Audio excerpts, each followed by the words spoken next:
മാറ്റത്തിരുത്തലുകൾ വരുത്താൻ നിർവാഹമില്ല.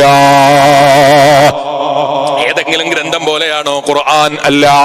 അതുകൊണ്ടല്ലേ ഖുർആനിന്റെ മാറ്റത്തിരുത്തലുകൾ വരുത്തിയാൽ പോലും, ഏതെങ്കിലും ഖുർആനിന്റെ കോപ്പിയിൽ മാറ്റത്തിരുത്തലുകൾ വരുത്തിയാൽ പോലും, ലോകത്ത് ഒരു കാലത്തും മനുഷ്യന്റെ മനസ്സിന്റെ ഉള്ളിൽ ഇതുപോലെ ഹിദ്ദിഷ്ടമാക്കി വെച്ചിരിക്കുന്ന ഖുർആൻ പോലുള്ള ഒരു ഗ്രന്ഥത്തെ ലോകത്ത് മറ്റൊന്ന് പരിചയപ്പെടുത്താനില്ല.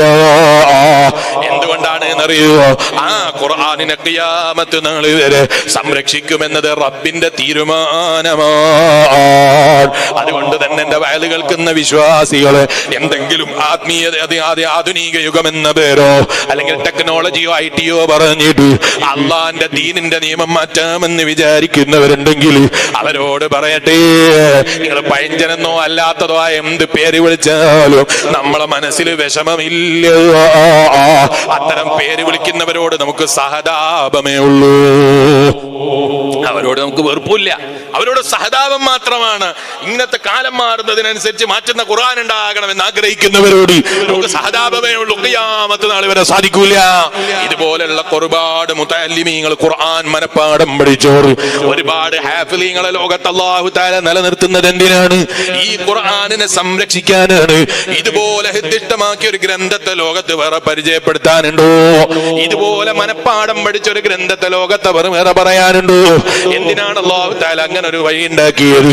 ഇത് മനുഷ്യന്റെ മനസ്സുകളിൽ അല്ലാഹു തആല നിലനിർത്തിയിരിക്കുന്ന ഏറ്റവും വലിയ ഗ്രന്ഥമാണ്, അല്ലാഹുവിന്റെ കലാമാണ്.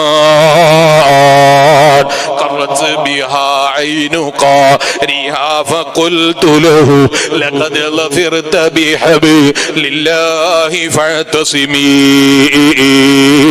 ഈ ഖുർആൻ ഓതുന്ന മഹാന്മാരുണ്ടല്ലോ, ഖുർആനുമായി ബന്ധപ്പെടുന്ന സാലിഹീങ്ങളുണ്ടല്ലോ, അവരെ കുറിച്ച് മഹാനായ ഇമാം ബുസീരി റഹ്മത്തുള്ളാഹി അലൈഹി നിങ്ങൾ പറയാണ്, ഖറത്ത് ബിഹാ ഐനു ഖാരിഹാ ഫഖുൽതു ലഹു ലഖദ് ലഫിർത ബിഹബ്ലില്ലാഹി ഫഅതസിമീ.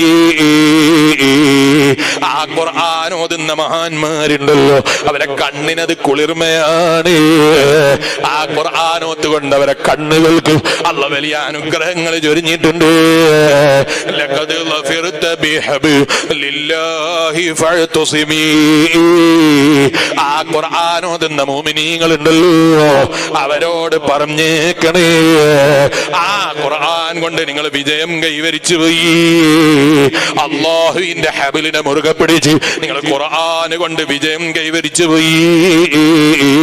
ഇംതത്തുലുഹാ ഖീഫതൻ മിൻ ഹരിനാരിലഹാ അത്ഫത ഹർലാലാ മിൻ ബിർദിഹാ ശബീമി. ലോകത്ത് ഒരാൾക്കും കെടുത്താൻ കഴിയാത്തൊരു തീയുണ്ടല്ലോ, അതേത് തീയാണ് എന്നറിയോ? ഗ്യാസ് കിട്ടാതെ ആകുമ്പോൾ നമ്മൾ കത്തിക്കുന്ന തീയാണ് എന്ന് കരുതരുത്.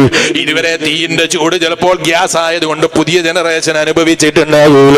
ഇപ്പൊ യുദ്ധം വന്നപ്പോ ആ ഗ്യാസ് കിട്ടാതെ വന്നപ്പോൾ പുതിയ തീ, പഴയ കാലത്ത് ഉപയോഗിച്ച തീയിന്റെ ചൂടറിയുന്നത്, ആ തീയിനെ കുറിച്ചല്ല ഞാനിപ്പൊ പരിചയപ്പെടുത്തിയത്.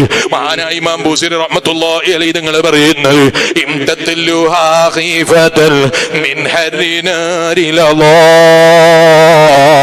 ആളിക്കത്തുന്നൊരു നരകമുണ്ടല്ലോ, വസീഖല്ലദീന കഫറൂ ഇലാ ജഹന്നമ സുമറാ. അല്ലാഹുവിലും അവന്റെ ഹബീബിലും ഖുർആനിലും അവിശ്വസിച്ച് ജീവിച്ച ആളുകളെ കുറിച്ച് ഖുർആൻ പറഞ്ഞല്ലോ, വസീഖല്ലദീന കഫറൂ ഇലാ ജഹന്നമ സുമറാ. അത്തരം ആളുകളെ നരകാഗ്നിയിലേക്ക് വലിച്ചേച്ചു കൊണ്ടുപോകുമെന്ന് ഖുർആൻ. ആ ഭയാനകരമായ നരകലോകത്തെ കുറിച്ച് പറയുന്നത്, ആ നരകത്തെ കുറിച്ചാ പരിചയപ്പെടുത്തുന്നത്. ആ നരകത്തിലുള്ള തീയുണ്ടല്ലോ, അത് അണക്കാൻ, അതിന്റെ ശക്തി കുറക്കാൻ, അതിൽ നിന്ന് നിങ്ങൾക്ക് തടയിട്ട് തരാൻ ഖുർആനോത്ത് വലിയ കാരണമാണ്. ഉമ്മമാരെ, വയത് കേൾക്കുന്ന ഉമ്മ, നമ്മളെ സ്വന്തം ഉമ്മമാരുണ്ടല്ലോ, മുൻഗാമികളായ നമ്മളെ ഉമ്മാമ്മമാരുണ്ടല്ലോ, അവരെ ജീവിതത്തിൽ പതിവാക്കിയിരുന്നൊരു ഖുർആനോത്തെങ്കിൽ നമ്മളെ ജീവിതത്തിൽ, നമ്മളെ വീടുകളിൽ നിന്ന് നിറച്ചു വെക്കാൻ നമ്മളെ വീടുകൾക്ക് സാധിക്കുന്നുണ്ടോ? നമ്മളെ ജീവിതത്തിൽ നമുക്ക് സാധിക്കുന്നുണ്ടോ? നെഞ്ചത്ത് കൈവച്ച് ചിന്തിച്ചു. സഹോദരന്മാരെ, ഖുർആൻ കിട്ടാനില്ലല്ലോ. അതാണോ കാരണം? ഖുർആൻ കിട്ടാത്തതാണോ? അല്ല. നമ്മളെ വീടുകളിൽ മുമ്പ് കാലത്തുള്ളത് പോലെയാണോ ഇന്ന് ഖുർആൻ ഉള്ളത്? അല്ല. പഴയ കാലത്ത് നമ്മളെ വീടുകളിൽ എത്ര ഖുർആൻ ഉണ്ടായിരുന്നു, എത്ര ഖുർആനിന്റെ കോപ്പി ഉണ്ടായിരുന്നു. അതുപോലെയാണോ ഇന്നത്തെ കാലം എന്ന് പറയുന്നത്? അല്ല. എല്ലാവരുടെയും മൊബൈൽ ഫോണിൽ ഡൗൺലോഡ് ചെയ്ത് വെച്ചാൽ കിട്ടുന്നതാണ് ഖുർആൻ.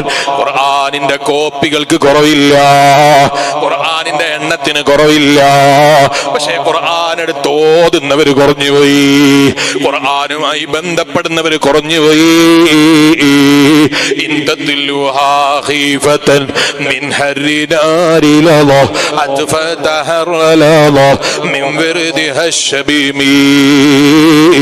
ചില ആളുകളുടെ പള്ളിയിലെ കുട്ടികളെ ഏൽപ്പിച്ചാൽ മതിയില്ലേ മൊയ്ലിയാരെ ഓതാൽ? പള്ളിയിലെ കുട്ടികളെ കൊണ്ട് ഓതിപ്പിച്ച കൂലി കിട്ടും, സ്വന്തത്തിൽ ഓതിയ കൂലി കിട്ടൂല അല്ലേ? അതും കൂടി നിർത്തിക്കളയണം ഞാൻ പറഞ്ഞതിന് അർത്ഥമില്ല അല്ലെ? ചില ആളുകളുണ്ട് ഖുർആൻ ഓതാൻ ഖത്തോതാൻ നേർച്ചയാക്കും, എന്നിട്ട് വിളിച്ചു ചോദിക്കും പള്ളിയിലെ കുട്ടികളെ ഏൽപ്പിച്ചാൽ പോരെ, അവർക്ക് ഒരു നേരത്തെ ഭക്ഷണോ അല്ലെങ്കിൽ എന്തെങ്കിലും പൈസ കൊടുത്താൽ ഓലം ഓതൂലേ? ഞാൻ തന്നെ ഓതണമെന്നുണ്ടോ? ഞാൻ നേർച്ചയാക്കുമ്പോ ഖുർആൻ ഓതൂന്നേ പറഞ്ഞിട്ടുള്ളൂ, ഞാൻ ഓതൂന്ന് പറഞ്ഞിട്ടില്ല. അതുകൊണ്ട് ആരെങ്കിലും ഏൽപ്പിക്കാൻ പറ്റൂലേ വലിയരെ? ഏൽപ്പിച്ചാൽ നമ്മൾ ഓതിയതിന്റെ കൂലി കിട്ടൂല, അവരോതിയതിന്റെ കൂലിയെ കിട്ടൂ. അവരെ ഓതിപ്പിച്ചതിന്റെ കൂലി കിട്ടും, പക്ഷേ നമ്മൾ ഓതിയ കൂലി കിട്ടൂല. നമ്മളെ നാവ് കൊണ്ട് ഖുർആൻ ഓതാൻ ഓതിയാൽ കിട്ടുന്നൊരു ബഹുമാനം, നമ്മളെ ഹൃദയങ്ങൾക്ക് ഉണ്ടാകുന്നൊരു സമാധാനം. അലാ ബിദിക്രില്ലാഹി തത്മഇന്നുൽ ഖുലൂബ്. ഹൃദയങ്ങൾക്ക് സമാധാനം വേണോ? ഹൃദയങ്ങൾക്ക് ശാന്തി വേണോ? ഹൃദയങ്ങൾക്ക് സന്തോഷം വേണോ? ചെറുപ്പക്കാരെ, ഹൃദയങ്ങൾക്കുള്ളിൽ എന്തൊക്കെയോ കെട്ടിക്കിടക്കുന്നത് പോലുള്ള തോന്നലുണ്ടോ? പല ചെറുപ്പക്കാരും ഇപ്പൊ വിളിച്ചാൽ പറയുന്നത് ഇതാണ്. എന്താണ് കാരണം എന്നറിയില്ല, ഹൃദയത്തിന്റെ ഉള്ളിൽ എന്തൊക്കെയോ ഒരു ഭാരം കെട്ടിക്കിടക്കുന്നത് പോലെ തോന്നുന്നു. എന്താണ് എന്ന് മനസ്സിലാകുന്നില്ല. ഇടക്കിടക്കൊരു ടെൻഷനാ, കാരണം പറയാനില്ല. സാമ്പത്തികമായി റബ്ബ് ഒരുപാട് സഹായിച്ചിട്ടുണ്ട്, ആരോഗ്യപരമായി പ്രയാസങ്ങളില്ല, കുടുംബജീവിതത്തിൽ ബുദ്ധിമുട്ടുകളില്ല. പക്ഷെ മനസ്സിന്റെ ഉള്ളിൽ ഒരു കനം പോലെയാണ് മുസ്ലിയാരെ. എന്താണ് എന്ന് മനസ്സിലാകുന്നില്ല. അള്ളാന്റെ ഖുർആൻ പറഞ്ഞല്ലോ, വമൻ അഅറള അൻ ദിക്രി ഫഇന്ന ലഹു മഈശതൻ ലങ്കാ. എന്റെ ദിക്റിൽ നിന്ന് അകന്നു പോകുന്ന സ്വഭാവമുണ്ടോ, അവരുടെ ഹൃദയങ്ങൾ കുടുസായി പോകാൻ, അവരുടെ മനസ്സിന്റെ സമാധാനം നഷ്ടപ്പെടാൻ, ഹൃദയങ്ങളുടെ ശാന്തി നഷ്ടപ്പെടാൻ ഇത് കാരണം മതിയായി പോയി. അതേ സ്ഥാനത്ത് ഖുർആനുമായി ബന്ധപ്പെടുന്നവരോ, അലാ ബിദിക്രില്ലാഹി തത്മഇന്നുൽ ഖുലൂബ്. ഹൃദയങ്ങളുമായി, അതേ ഹൃദയങ്ങളെ കുറിച്ച് ഖുർആൻ പറയാണ്, ഖുർആനുമായി മറ്റ് ദിക്റുകളുമായി ബന്ധപ്പെടുന്ന ഹൃദയമാണോ, അവരുടെ മനസ്സുകൾക്ക് സമാധാനമാണ്, ശാന്തിയാണ്, അവരുടെ മനസ്സുകൾക്ക് വല്ലാത്തൊരു കുളിരാണ്. ഇത് തന്നെയാ മഹാനായ ഇമാം ബുസരി റഹ്മത്തുള്ളാഹി അലൈഹി തങ്ങൾ പറയുന്നത്, ഇൻതത്ലുഹാ ഖീഫതൻ മിൻ ഹർരി നാരി ലദ അത്ഫത ഹർലദ മിൻ വിർദി ഹശ്ബിമി.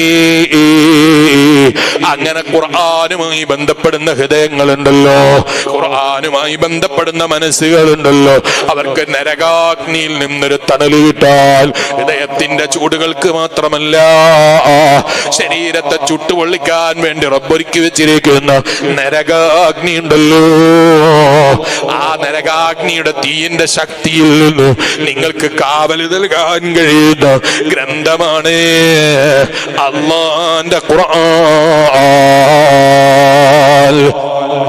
ആ ഖുർആനുമായി ഒരു കണക്ഷൻ വേണം ഉമ്മമാരെ.